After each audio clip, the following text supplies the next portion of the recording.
Hi hello dears, അർച്ചന ചേച്ചി സീരിയലിൻ്റെ പുതിയ വിശേഷങ്ങളിലേക്ക് എല്ലാ കൂട്ടുകാർക്കും സ്വാഗതം. സീരിയൽ വിശേഷങ്ങൾ ഉടൻ തന്നെ അറിയാനായിട്ട് എൻ്റെ ചാനൽ മറക്കാതെ ഒന്ന് സബ്സ്ക്രൈബ് ചെയ്ത് സപ്പോർട്ട് ചെയ്യണേ. അങ്ങനെ നമ്മുടെ അർച്ചന ചേച്ചി ആ അപകടത്തിൽപ്പെട്ട ആ കുട്ടിയെ ഹോസ്പിറ്റലിൽ എത്തിക്കാനായിട്ട് ഒരുപാട് പരിശ്രമങ്ങൾ നടത്തുന്നുണ്ട്. പോലീസിനെ ആംബുലൻസിലേക്ക് വിളിച്ച് കാര്യങ്ങൾ അവതരിപ്പിക്കുന്നുണ്ട്. അവർ വരുന്നത് വരെ എങ്ങനെയെങ്കിലും ആ കുട്ടിയെ ബോധം തെളിയിപ്പിച്ച് ആ കുട്ടീനെ എഴുന്നേൽപ്പിക്കാനായിട്ട് വിളിച്ചിട്ടും അതുപോലെ തന്നെ വെള്ളം മുഖത്ത് തെളിച്ചൊക്കെ ഒരുപാട് പരിശ്രമം നടത്തുന്നുണ്ട് അർച്ചന.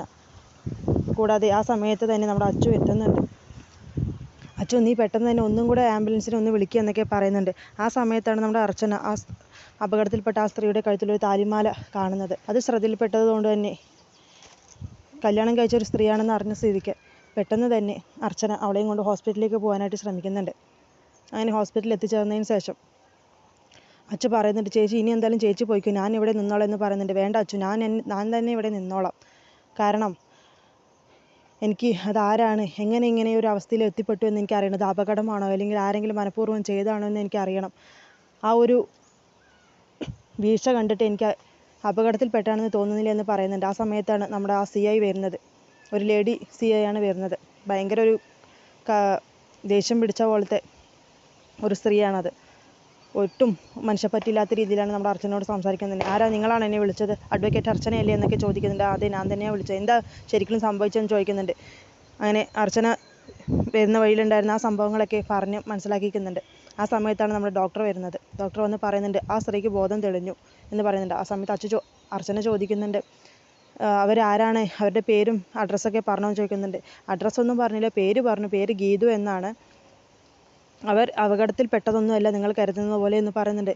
അപ്പോൾ പിന്നെ എങ്ങനെ ഇത് സംഭവിച്ചെന്ന് ചോദിക്കുന്നുണ്ട്. അത് കുറച്ച് ആളുകൾ ചേർന്ന് ആ കുട്ടികളെ ബ്രൂട്ടലായിട്ട് പീഡിപ്പിച്ചിട്ടുണ്ടെന്ന് പറയുന്നുണ്ട്. അത് കേട്ട് ആകെ നെട്ടിത്തെറിച്ച് നിൽക്കുന്നുണ്ട് അർച്ചനയും അച്ചുവും അതുപോലെ തന്നെ ആ പോലീസ് ഉദ്യോഗസ്ഥയും.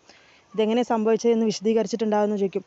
ഇത് പറഞ്ഞത് തന്നെ ആ കുട്ടി വല്ലാതെ ബുദ്ധിമുട്ടിയാണ്. ആ കുട്ടിയെ ഒരുപാട് ഫോഴ്സ് ചെയ്യിപ്പിക്കാൻ പാടില്ല, സ്ട്രെയിൻ ചെയ്യിപ്പിക്കാൻ പാടില്ല എന്നൊക്കെ ഡോക്ടർ പറയുന്നുണ്ട്. ആ സമയത്ത് CI പറയുന്നത്, ഞങ്ങളൊന്ന് ചോദ്യം ചെയ്യട്ടെ, ഞങ്ങൾക്ക് എന്നാലേ വല്ലതും ഇൻഫർമേഷൻ കിട്ടുള്ളൂ എന്നൊക്കെ പറയുന്നുണ്ട്. ഇപ്പോൾ ഞാൻ സമ്മതിക്കില്ല എന്ന് ഡോക്ടർ പറയുന്നുണ്ട്. ആ സമയത്ത് അർച്ചനയും പറയുന്നുണ്ട്, വേണ്ട CI, നമുക്ക് പിന്നീട് സംസാരിക്കാം. ഇപ്പോൾ നമുക്ക് അപകട സ്ഥലം ഒന്ന് പോയി സന്ദർശിച്ചിട്ട് വരാമെന്ന് പറയുന്നുണ്ട്. അങ്ങനെ CI ചോദിക്കുന്നുണ്ട്, നിങ്ങൾ അവിടെ എങ്ങനെയാണ്, ഏത് സാഹചര്യത്തിലാണ് അവരെ കണ്ടത്, എങ്ങനെയാണ് കണ്ടതെന്നൊക്കെ ചോദിക്കുന്നുണ്ട്. ആ സമയത്ത് അർച്ചന പറയുന്നുണ്ട്, അവിടെ ഒരു സ്കൂട്ടർ ഉണ്ട് ഇവരുടെ, അത് അപകടത്തിൽപ്പെട്ട പോലെയാണ് അവിടെ കിടക്കുന്നതെന്നൊക്കെ പറയുന്നുണ്ട്. എന്നാൽ ശരി, നമുക്ക് ആ സന്ദർശന സ്ഥലം പോയി നോക്കി നോക്കാം, അവിടെ നിന്ന് എന്തെങ്കിലും തെളിവ് കിട്ടുമെന്ന് നോക്കാം, അർച്ചനയും കൂടെ വരണമെന്ന് പറഞ്ഞ് അങ്ങനെ എല്ലാവരും കൂടെ അങ്ങോട്ടേക്ക് പോകുന്നുണ്ട്. അവിടുന്ന് അപ്രതീക്ഷിതമായി സെർച്ചിങ് നടത്തുമ്പോൾ ഒരു ഐഡൻറ്റിറ്റി കാർഡ് കിട്ടുന്നുണ്ട്.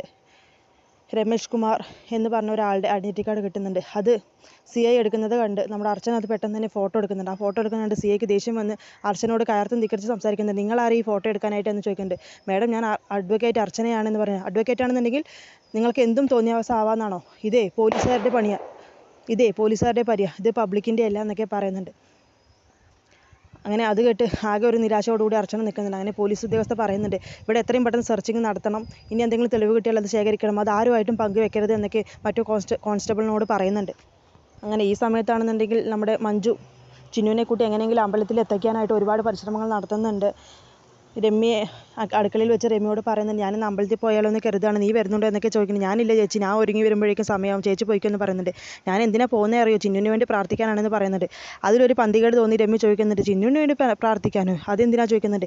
അല്ല, എന്തോ ഒരു കഷ്ടകാലം ആ കുട്ടിക്ക് വരാനുണ്ട്, അതുകൊണ്ടല്ലേ കുടുംബക്ഷേത്രത്തിൽ വെച്ച് ഇങ്ങനെയൊക്കെ സംഭവിച്ചത്. അപ്പോൾ അവൾക്ക് പിന്നെ പേടിയും വിട്ടുപോയിട്ടില്ല. അപ്പോൾ അതെന്തായാലും അവിടെ പോയി സംസാരിക്കാമെന്ന് അവിടെ പോയി അവളെ കൂട്ടിക്കൊണ്ടുപോയി നല്ല വാക്ക് പറഞ്ഞ് സംസാരിപ്പിച്ച് അവിടെ പോയി തൊഴുത് ഭസ്മവും കുറിയൊക്കെ തൊട്ട് വരാമെന്നാണ് ഞാൻ കരുതുന്നത് എന്നൊക്കെ പറയുന്നുണ്ട്. എങ്കിൽ ചേച്ചി അവളെ കൂട്ടി പോയിക്കോ എന്ന് പറയുന്നുണ്ട് രമ്യ. അല്ല, നീ പോയി അവളോടൊന്ന് പറയുമോ എൻ്റെ കൂടെ വരാനായിട്ട് എന്ന് പറയുന്നുണ്ട്.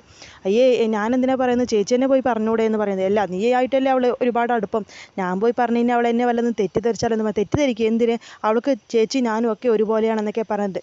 ആ സമയത്ത് മഞ്ജു പറഞ്ഞു, അല്ല, അവൾ നിന്നോട് ഒന്നും കൂടെ അറ്റാച്ച്മെൻറ്റ് കൂടുതലേ, അപ്പോൾ നീ പറഞ്ഞാൽ അവൾ പെട്ടെന്ന് കേൾക്കുമെന്നൊക്കെ പറയുന്നുണ്ട്. ഞാൻ പറയുന്നില്ല ചേച്ചി എന്നെ പോയി പറഞ്ഞെന്ന് പറയുന്നുണ്ട്. അത് കേട്ട് മഞ്ജുവിന് ദേഷ്യം വരുന്നുണ്ട്. എടി, നീ അങ്ങനെ മനസ്സിൽ കരുതണ്ടേ, എടി, നീ പറഞ്ഞാലല്ലേ എന്നെ അർച്ചന ചേച്ചീനെ അവൾ എന്തെങ്കിലും ആപത്തിൽപ്പെട്ടാൽ എന്നെ സംശയിക്കാതിരിക്കുകയുള്ളൂ, നിന്നെ സംശയിക്കുകയുള്ളൂ, അതിന് വേണ്ടിയിട്ട് എൻ്റെ ഈ കളി എന്നൊക്കെ പറയുന്നുണ്ട്. പക്ഷേ ആ സമയത്താണ് പെട്ടെന്ന് തന്നെ ചന്ദ്ര വിളിക്കുന്നുണ്ട്. അയ്യോ ചന്ദ്രേച്ചി വിളിക്കുന്നുണ്ടല്ലോ എന്ന് പറഞ്ഞ് വേഗം ഫോൺ അറ്റൻഡ് ചെയ്യുന്നുണ്ട്. ചേച്ചി എനിക്ക് എന്തായാലും ഇന്ന് വരാൻ പറ്റില്ല, എനിക്കിത് ഈ കാര്യം നടക്കുമെന്ന് തോന്നുന്നില്ല എന്ന് പറഞ്ഞ്. നീ എന്താ എന്നെ കളിപ്പിക്കുകയാണോ? നീ അല്ലേ കൂട്ടിക്കൊണ്ട് വരാമെന്ന് പറഞ്ഞത്? ഞാനിപ്പോൾ അമ്പലത്തിലെത്തി, നീ എത്രയും പെട്ടെന്ന് വന്നോ മര്യാദയ്ക്ക് എന്നൊക്കെ പറഞ്ഞ് ഭീഷണിപ്പെടുത്തുന്നുണ്ട്. എനിക്ക് വരാൻ പറ്റില്ല, ഞാൻ ഇതിനില്ല എന്നൊക്കെ പറയുന്നുണ്ട്. നിനക്ക് എൻ്റെ വില കൂടി സമ്മാനം വേണ്ടെങ്കിൽ വേണ്ട, പക്ഷേ ഞാൻ അർച്ചനയോട് എല്ലാ സത്യങ്ങളും പറയും. അവൾക്ക് പിന്നിലുണ്ടായ എല്ലാ കാര്യങ്ങളും ഞാൻ പറയും. നിന്നെ ഞാൻ അവർക്ക് മുന്നിൽ ഇട്ട് കൊടുക്കുമെന്നൊക്കെ പറയുന്നുണ്ട്. ഇത് കേട്ട് ആകെ പേടിച്ച് നിൽക്കുന്നുണ്ട് മഞ്ജു. എങ്കിൽ ശരി, ഞാൻ കൊണ്ടുവരാം, എന്നെ ഇങ്ങനെ ധർമ്മസങ്കടത്തിലാക്കരുത് എന്ന് മഞ്ജു പറയുന്നുണ്ട്. എങ്കിൽ അങ്ങനെ വഴിക്ക് വാ എന്ന് ചന്ദ്രയും പറയുന്നുണ്ട്. ആ സമയത്ത് ചന്ദ്ര അമ്പലത്തിൽ പോകാനായിട്ട് ഒരുങ്ങുന്നുണ്ട്. അങ്ങനെ ആര്യമോൾ വന്ന് ചോദിക്കുന്നുണ്ട്, അമ്മ എവിടേക്കാണ് ചോദിക്കുന്നുണ്ട്. അമ്പലത്തിലേക്കാ മോളെ, എന്താണ്? ഞാനും വന്നോട്ട് ചോദിക്കുന്നുണ്ട്. വേണ്ട, ഞാൻ പോകുന്നത് തൊഴാനാണ് എന്ന് പറഞ്ഞു. അമ്മ തൊഴാനൊന്നുമല്ല, ആ ചിന്നുവിനെ കാണാനല്ലേ എന്ന് ചോദിക്കുന്നുണ്ട്. അതെ, ചിന്നുവിനെ കാണാനാണ്.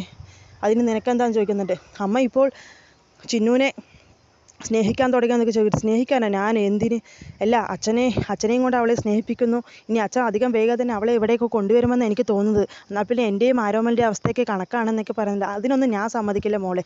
എനിക്ക് മെയിനായിട്ട് ആ അർച്ചനയും ചിന്നുവേയും തമ്മിൽ തെറ്റിക്കണം, അതാണ് എൻ്റെ ലക്ഷ്യം. അതിനിപ്പോൾ വിജയേട്ടൻ വിചാരിച്ചാലേ സാധിക്കുകയുള്ളൂ. അതിനാണ് ഞാൻ ഈ കളികളൊക്കെ കളിക്കുന്നത് എന്നൊക്കെ പറയുന്നുണ്ട്. പക്ഷേ അമ്മ ഈ കളിച്ച് അവസാനം അവളെ അച്ഛൻ ഇങ്ങോട്ട് കൊണ്ടുവരുമെന്ന് പറയുന്നത്. അത് കൊണ്ടുവന്നാലും അവളെ ഇവിടെ നിന്ന് ഓടിക്കാനുള്ള പണി എൻ്റെ അടുത്തുണ്ട്. അവളെ ഒരിക്കലും ഞാൻ ഇവിടെ സമാധാനത്തോടെ ജീവിപ്പിക്കില്ല. അവൾ നരകം എന്താണെന്ന് അവൾ അറിയും. ഞാൻ നരകിപ്പിച്ച് അവളെ ഇവിടെ നിന്ന് ഞാൻ പറഞ്ഞു വിടും. അവൾ തന്നെ ഈ വീട് വിട്ട് ഇറങ്ങി ഓടും. അതിനുള്ള വഴികളും വിദ്യകളൊക്കെ എൻ്റെ അടുത്തുണ്ട്. ഈ ചന്ദ്രകാന്തം വീടേ, അത് എൻ്റെ മക്കൾ ആയിരിക്കും ആരോമലിനും ഉള്ളതാണ്. അത് ഞാൻ ആർക്കും വിട്ടുകൊടുക്കില്ല. ഇതേ നമ്മുടെ വീടാണ്, മോൾ ധൈര്യമായിട്ട് ഇരുന്നു. അമ്മ പല കളികളും കളിക്കാൻ പോകുന്നേ ഉള്ളൂ, നീ കണ്ടോ എന്നൊക്കെ പറയുന്നുണ്ട്. അത് കേട്ട് അവൾക്ക് നല്ല സന്തോഷമാവുന്നുണ്ട്. പിന്നീട് നമ്മുടെ അർച്ചന ഹോസ്പിറ്റലിലേക്ക് വരുന്നുണ്ട്. അവൾക്ക് ഗീതുവിന് ബോധം തെളിഞ്ഞത് കൊണ്ട് തന്നെ കാര്യങ്ങളൊക്കെ ചോദിച്ചറിയാനായിട്ട് വരുന്നുണ്ട്. ഒരുപാട് വിഷമത്തോടെയാണെന്നുണ്ടെങ്കിലും അർച്ചന അതൊക്കെ ചോദിച്ച് നോക്കുന്നുണ്ട്. ആ സമയത്ത് ഗീതു പറയുന്നുണ്ട്, രാജീവേട്ടൻ എവിടെയെന്ന് ചോദിക്കുന്നുണ്ട്. രാജീവേട്ടനോ? അവിടെ ആരെയും കണ്ടില്ല, നിന്നെ മാത്രമേ ഞാൻ അവിടെ കണ്ടുള്ളൂ, പിന്നെ ഒരു സ്കൂട്ടറും എന്ന് പറയുന്നുണ്ട്. അത് കേട്ട് ആകെ കരയുന്നുണ്ട്. രാജീവേട്ടൻ എൻ്റെ കൂടെ ഉണ്ടായിരുന്നു, എൻ്റെ ഭർത്താവാണെന്ന് പറയുന്നുണ്ട്. എന്തായാലും CI വന്നിട്ടുണ്ട്, നമുക്ക് എന്താ സംഭവിച്ചതെന്ന് വ്യക്തമായിട്ട് പറഞ്ഞു കൊടുത്താൽ മാത്രമേ അവർ കേസ് അന്വേഷിക്കുകയുള്ളൂ. നമുക്ക് രാജീവേട്ടനെ കണ്ടുപിടിക്കേണ്ടേ എന്നൊക്കെ പറയുന്നുണ്ട്. ഞാൻ പറയാം, എല്ലാ കാര്യങ്ങളും പറയാം. എന്തായാലും നിന്നെ പരിശോധിച്ച സ്ഥിതിക്ക് നിനക്ക് എന്താ പറ്റിയത് എന്ന് ഡോക്ടർ കറക്റ്റായി പറഞ്ഞിട്ടുണ്ട്. അതുകൊണ്ട് നീ എല്ലാം വ്യക്തമായി പറയണം, ആരാ എന്താ എങ്ങനെയെന്നൊക്കെ പറയണമെന്ന് പറയുന്നുണ്ട്. അങ്ങനെ ഗീതു പറയുന്നുണ്ട്, രാത്രി സിനിമ കഴിഞ്ഞ് വരുന്ന വഴിക്ക് വണ്ടി കേടായി നിൽക്കുന്ന സമയത്ത് നടന്നു പോകാമെന്ന് കരുതിയതാണ്. പക്ഷേ ആ വണ്ടി അവിടെ തന്നെ ഇട്ടിട്ട് പോകുന്നത് ശരിയല്ലല്ലോ എന്ന് കരുതി അടുത്ത വീട്ടിൽ ഏൽപ്പിക്കാമെന്ന് പറഞ്ഞ് രാജീവേട്ടൻ അടുത്ത വീട്ടിൽ അന്വേഷിക്കാനായിട്ട് പോയിക്കായിരുന്നു. ആ സമയത്താണ് ഒരു കാറിൽ 3 പയ്യന്മാർ വരുന്നുണ്ടായിരുന്നത്. ഞാൻ അവിടെ നിൽക്കുന്നത് കണ്ട് അവർ റിവേഴ്സ് വന്ന് എന്നെ ഓരോന്ന് പറഞ്ഞ് അടുത്തേക്ക് വരികയായിരുന്നു. വണ്ടി ശരിയാക്കി തരാമെന്നൊക്കെ പറഞ്ഞു. അങ്ങനെ വണ്ടിയൊക്കെ ഓരോ തക്കം തഞ്ചവും പറഞ്ഞ് അവർ നോക്കുന്നുണ്ടായിരുന്നു. ഇന്ന് എന്തായാലും ചേച്ചി ഈ വണ്ടി ശരിയാവില്ല, ഞങ്ങൾ സഹായിക്കാം, ചേച്ചി വീട്ടിലെത്തിക്കാമെന്ന് കാറിൽ കയറി എന്നൊക്കെ പറയുന്നുണ്ടായിരുന്നു. പക്ഷേ ഞാൻ കയറാൻ കൂട്ടാക്കിയില്ല. ഞാൻ എൻ്റെ ഭർത്താവുണ്ട്, രാജീവേട്ടനുണ്ട് എന്ന് പറഞ്ഞാൽ പെട്ടെന്ന് തന്നെ രാജീവേട്ടനെ വിളിക്കുക ചെയ്തത്. ആ സമയത്ത് എൻ്റെ വിളി കേട്ട് രാജീവേട്ടൻ ഓടി വന്നു. പക്ഷേ ഈ പയ്യന്മാർ പോകാൻ തയ്യാറായില്ല.